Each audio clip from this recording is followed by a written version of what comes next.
Welcome back to the Rhythm of Money.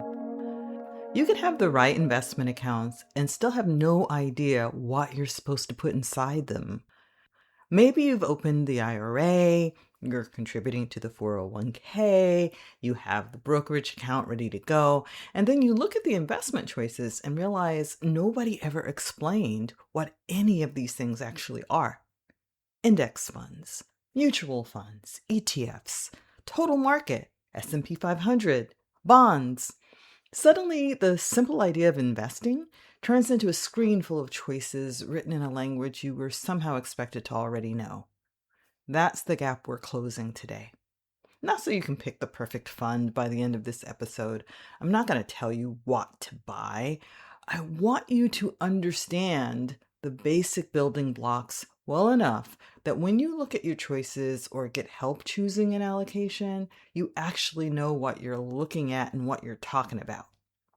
Investing comes with an enormous amount of vocabulary, limit orders, expense ratios, fund families, all kinds of categories and labels. But you don't need to understand every investment that's available to you. You need enough of the language to understand what you're being offered, what questions to ask, and what the answers actually mean. So today I'm going to make sure that there are 4 really fundamental concepts that you are clear on. And the first thing to understand is that your IRA or 401k or brokerage account isn't itself an investment. It's an account that holds investments. And I'm going to really hone in on this for a moment because I've seen too many people not understand this. Some brokers have even given up on getting people to understand it, and they actually create a new account for customers every investment they make. But you are going to understand. So let's think of this as going grocery shopping. You grab a grocery cart on the way into the store. Into that cart, you put some protein, maybe chicken, bacon, tofu, and you put in some veggies, maybe leafy greens. And you buy a box of cookies. Let's make them an assortment of cookies. So instead of buying 5 boxes to get chocolate chip, oatmeal, sandwich creams, and more, you just buy this one box of cookies that has many different types of cookies in it. Your basket is full of lots of different groceries, and they're all yours as soon as you check out. That cart is your investment account, whether it's a 401k account, an IRA account, a taxable or brokerage account, whatever the account is the cart. The groceries are the investments you choose. So inside that account, you might own individual stocks or bonds, or you might own funds that hold an assortment of many investments for you so that you don't have to buy all kinds one by one. A fund is basically an assortment of cookies, a collection. Instead of buying shares of hundreds of different companies yourself, you can own one fund that holds hundreds or even thousands of them. I hope this is clear because I'm dropping the grocery metaphor now, and I just want to go deeper with this fund idea for a bit because it's probably the most useful idea for you to really get clear and confident on with your investing, since it's how most everyday investors invest. I overwhelmingly own funds, not individual stocks, for example, and I'm a licensed professional. So let's say that you've decided that you're probably going to go in that direction. So now you're looking at funds. One useful question is, who decides what goes into this thing? All right, who's picking the cookies? Let's contrast 2 possibilities. The first possibility is an actively managed fund. There's a manager or team of managers deciding which investments to buy and sell. They're trying to choose investments that will do better than the market that they're being compared with, and I'll talk a little bit more about that later. The second possibility is an index fund, and that works differently.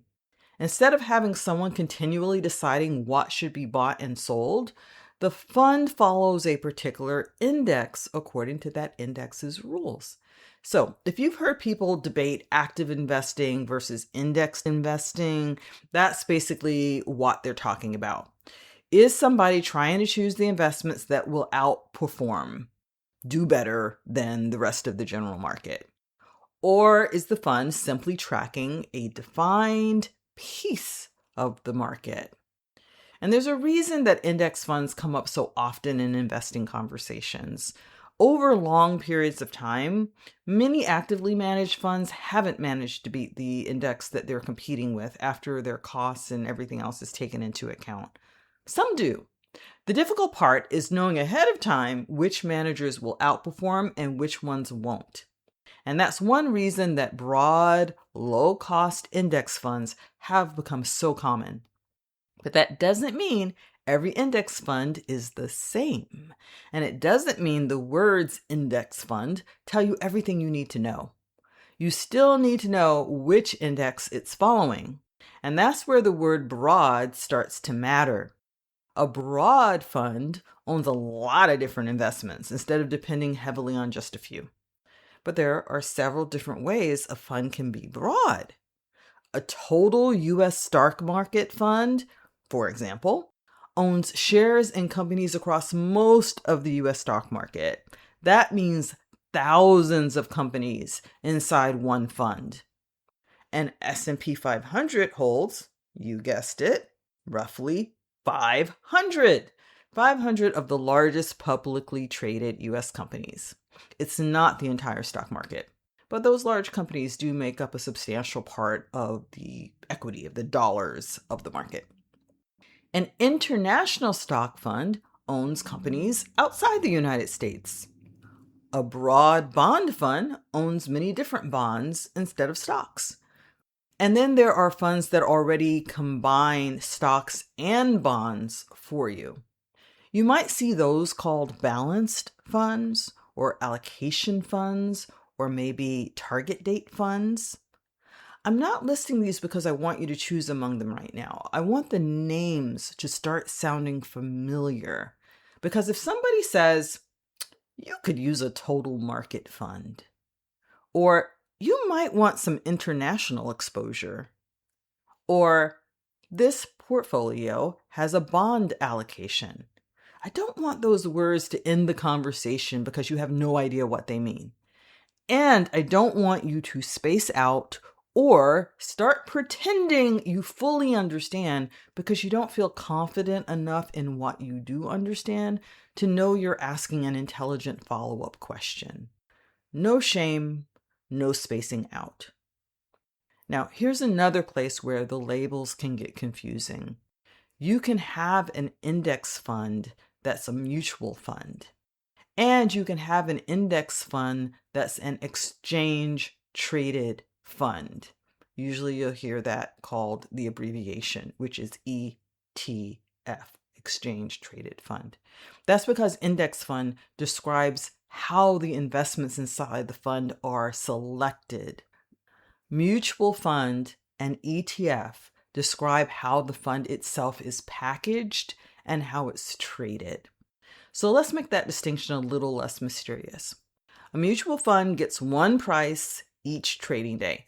It's the time that the market closes, so that's 4 p.m. Eastern. If you put in an order during the day, the transaction is going to actually happen at 4 p.m.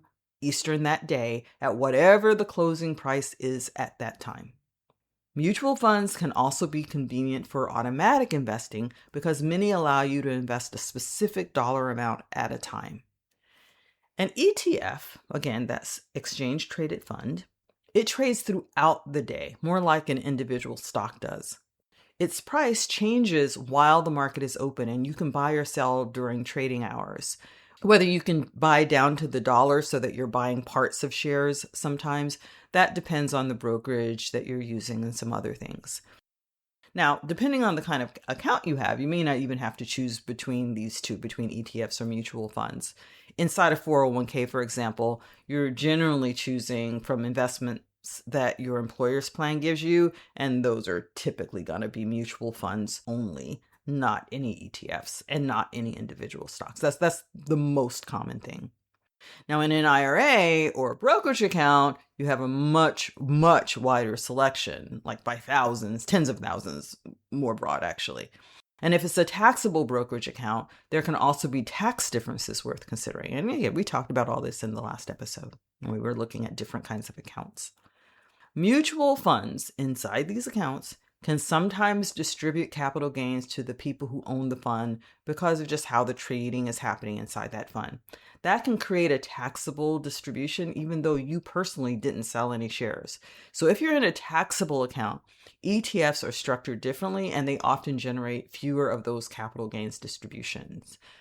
That doesn't mean an ETF magically avoids taxes. I mean, there are still other things going on, but it does mean that they're more tax efficient.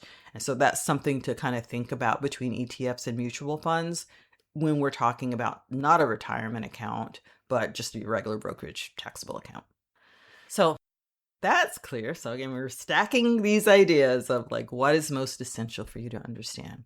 Another thing important to understand is risk.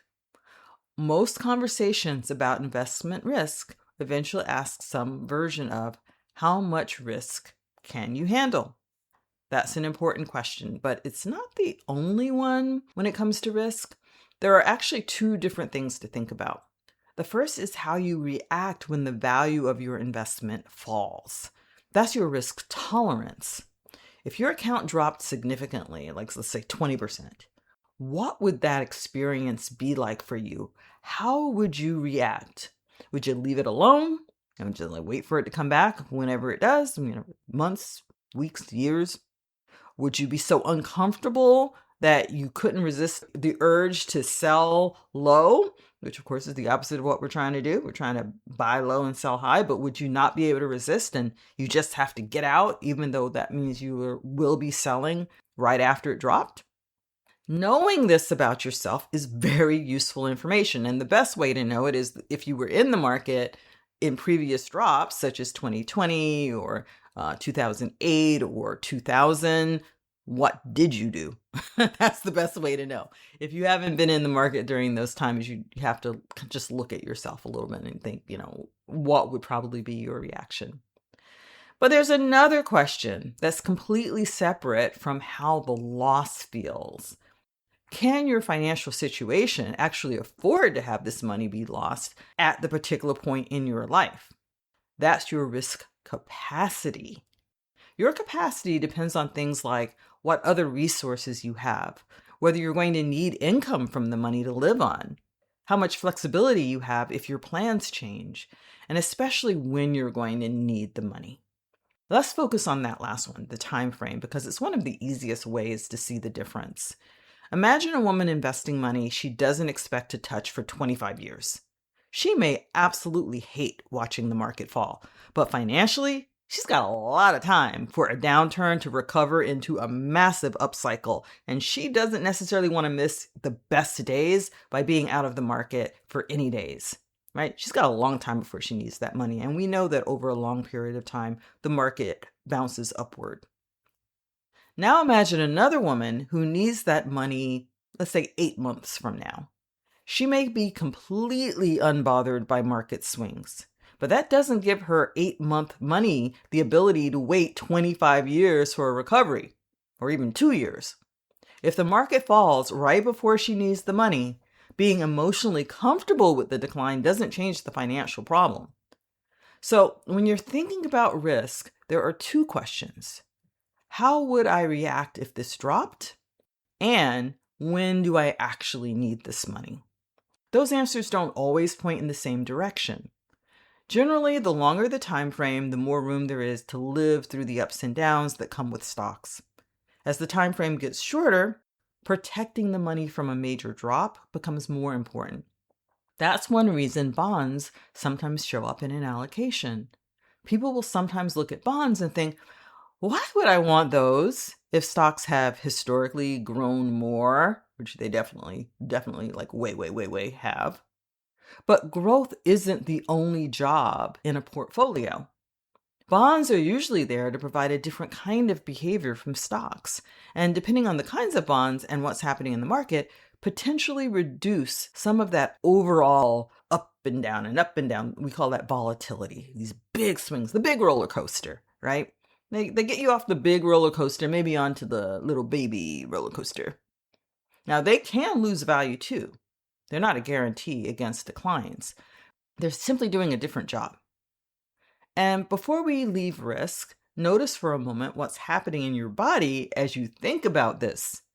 Maybe imagining an account falling brings up some tension. Maybe realizing that tolerance and capacity are two different questions actually makes the whole subject feel a little clearer. You don't have to do anything with the response, but I do want you to notice that response. That reaction can tell you something about how investment risk feels to you. It can't tell you how much financial risk you can actually afford to take. That's determined by the circumstances of your life. But knowing the difference can help you separate this feels scary from this money actually can't afford this much risk. Those aren't necessarily the same thing. There's one last investment term I want to untangle for you because you'll hear it constantly. Dollar cost averaging. And this can mean slightly different things depending on where the money is coming from. The first situation is probably the most familiar. You're investing money as you earn it. Part of your paycheck goes into your 401k, or you're transferring money into your IRA or your brokerage account on a regular schedule as you're paid.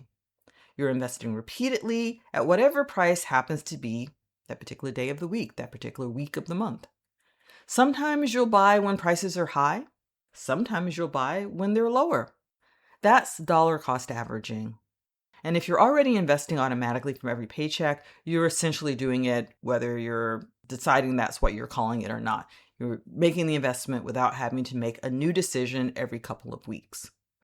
But there's another situation where people also mean when they talk about dollar cost averaging. You already have a pile of cash.